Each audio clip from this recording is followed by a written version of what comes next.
Halo semuanya, ketemu lagi sama saya Putu Putra. Kembali lagi di pembahasan teori bahasa dan otomata. Kali ini dengan pembahasan soal UTS dan juga materi mengenai konversi ekspresi reguler dan FSA. Dimulai dari pembahasan soal. Nah, soal pertama yaitu konversi dari DFA menuju ekspresi reguler dengan cara menganalisis input pada setiap state-nya yang bermula dari Q0 sebagai start state. Nah, di sini karena Q0 tidak mendapat input, maka dilambangkan dengan epsilon. Kemudian plus Q0.0 dikarenakan mendapat input dari dirinya sendiri. Kemudian plus Q2.0 karena mendapat input 0 dari Q2. Nah, jadilah persamaan 1. Dilanjutkan dengan Q1 di sini, ada Q0.1 berarti dapat input 1 dari Q0, kemudian plus Q1.1 karena mendapat input dari dirinya sendiri. Selanjutnya plus Q2.1 mendapat input dari Q1. Nah, selesailah persamaan 2. Kemudian sekarang persamaan ketiga, yaitu Q2 dengan mendapat input dari Q1.0.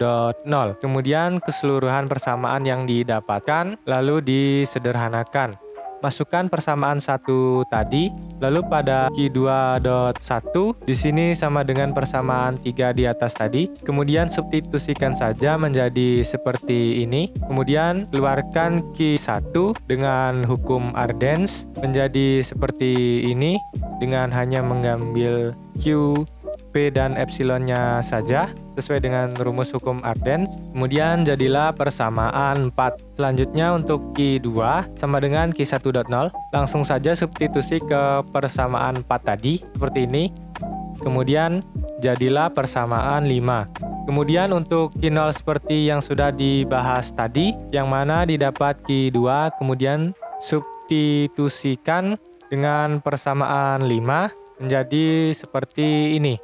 Lalu untuk Q0.0 itu dikeluarkan seperti ini karena terdapat yang sama dengan Q0 di belakangnya menjadi ini dengan penerapan hukum Arden's tentunya, di mana R itu adalah Q0, lalu Q adalah epsilonnya, kemudian R yang kedua yaitu Q0 dan untuk P berada di dalam kurung dan hasilnya menjadi seperti ini. Nah, kenapa begini? Karena yang diambil hanyalah Q, P, dan epsilon, kemudian dikonket dengan epsilon yang mana jika dikonket menghasilkan output kosong, maka langsung saja diisi dengan P closure-nya tadi. Nah, jadilah persamaan Q0 sama dengan dalam kurung 0 plus 1 dot dalam kurung 1 plus 0.1. Di sini ada simbol closure, kemudian dot 0.0 di dalam kurung, kemudian ada closure lagi setelahnya. Demikianlah pembahasan soal pertama dan sekarang lanjut ke soal yang kedua, yaitu membuat pola ekspresi reguler dari plat nomor kendaraan sesuai dengan tempat tinggal dan diubah menjadi bentuk DFA. Nah, ini dia untuk pola ekspresi regulernya. Terdiri dari 2 huruf di bagian depan. Nah, ini sesuai dengan plat di tempat saya tinggal. Kemudian 4 angka pada urutan selanjutnya yang terdiri dari angka pertama hingga angka keempat itu dari 0 sampai 9. Selanjutnya ada 2 huruf terakhir. Nah, pada bagian pertama itu antara G hingga I. Kemudian bagian kedua antara A sampai Z. Nah, untuk contohnya yaitu BE 4918GD. Nah, ini dia untuk DFA-nya dengan start state A dan final state I. Nah, untuk cara kerjanya yaitu jika memenuhi sesuai ketentuan ini tadi, maka terus berlanjut hingga ke final state. Tetapi jika tidak, maka menuju ke dead state pada setiap state-nya. Dimulai dari state A hingga ke state H. Nah, demikianlah pembahasan soal kedua sekaligus mengakhiri pembahasan soal kali ini. Nah, selanjutnya yaitu pembahasan materi mengenai konversi ekspresi reguler dan FSA. Dimulai dari konversi DFA ke ekspresi reguler. Untuk caranya sama seperti pembahasan soal pertama tadi, yaitu menganalisis setiap state-nya, kemudian tulis start date yang di sini dimulai dari Q1 dengan tidak ada input, lalu diisi dengan epsilon, kemudian di union dengan Q1.0 mendapat input 0 dari dirinya sendiri dan jadilah persamaan 1. Kemudian pada Q2 sama dengan Q1.1 karena mendapat input 1 dari Q1, lalu diunionkan dengan Q2.1 karena mendapat input dari dirinya sendiri. Kemudian untuk Q3 di sini sama dengan Q2.0 karena mendapat input dari Q2, kemudian diunionkan dengan Q3.0 karena mendapatkan input dari dirinya sendiri, kemudian diunionkan lagi dengan Q3.1 karena juga mendapat input dari dirinya sendiri. Kemudian kita fokus pada final state-nya. Dimulai dari Q1 terlebih dahulu. Di sini masukkan dari ini ke sini, kemudian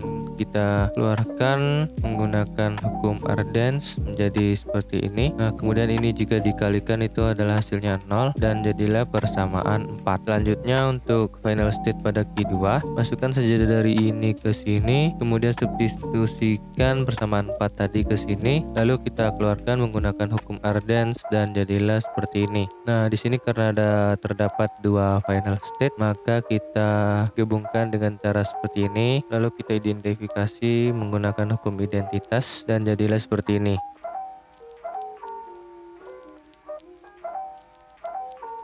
Selanjutnya itu konversi ekspresi reguler ke finite automata dengan contoh B A closure B. Untuk contoh A itu caranya seperti ini, buat 3 state, kemudian isi panah ini dengan B, kemudian di tengahnya itu sesuai di sini karena ini adalah closure-nya berada di tengah, kemudian isi di sini agar dia melooping dan jadilah seperti ini untuk contoh 1. Kemudian untuk contoh yang kedua yaitu A concat B plus C, sama seperti tadi, buat 3 state dengan 2 state transisi untuk concate-nya yaitu B dan C.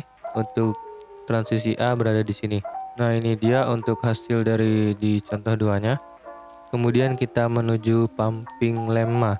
Nah, ini digunakan untuk membuktikan sebuah bahasa non-reguler dengan syarat jika A adalah bahasa reguler yang mana memiliki pumping length yang diambil dari sebuah string, di mana mutlak string itu lebih besar sama dengan B yang dibagi menjadi S dibagi 3 menjadi X, Y, Z, dengan kondisi di mana concate X, Y pangkat I dan concate Z dengan setiap I lebih besar sama dengan 0. Kemudian mutlak concate Y lebih besar dari 0 dengan contohnya ini. Kemudian L3 ini diubah menjadi X, Y, Z, berarti untuk panjang W nya sama dengan 4. Ini dia untuk X, Y, Z nya dengan X itu epsilon, Y nya 0,1, kemudian Z nya 1,0. Dengan syarat ini ternyata semua syaratnya terpenuhi dan pembahasan selanjutnya yaitu ke grammar. Nah, di sini ada tipe grammar mulai dari tipe 0 ke sampai tipe 3. Untuk pada tipe 0 jenis